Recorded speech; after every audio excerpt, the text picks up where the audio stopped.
بريشكو فعلا ده سياد إذن موقتها ما دتكو أي وذاركي ودبي لaba qaybood baanu dhaawac ugu weyn uu kaga yaalaa waa qaybta xagga berbera xigta oo laba biin ay dumeen iyo qaybta soko oo xagga Hargeysa soo xigto iyadana ay ciidaaro meesha taalay oo roobka ka saaray marka qiimeyntii injineerada ayaa wada oo ku maqan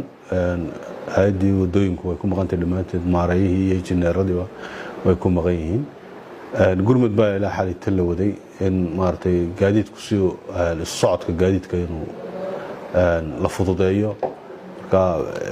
gaadiid badan oo maartay macdad berbera aanu laga keenay oo dawladda hoose berbera aad iyo aad ugu mahadnaqayno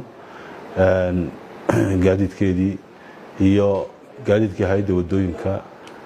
waa la isugu geeyay halkaas la isugu geeyay marka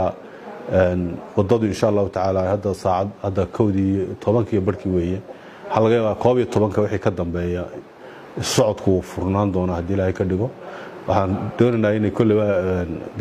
dooxa dhexdiisa laga sameeyo wadadii la mari la marka dadku inay inta u samraan ilaa xalina intaasaan dadku u sheeganay maanta gelinka hore un bay qaadan doontaa in la hagaajiyo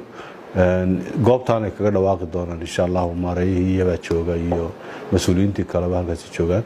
goobta kaga dhawaaqi doonaan inay maartay wadadu furan tahay marka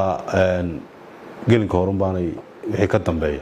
way inoo furmaysaa wadadu socodkuna uu hagaagayaa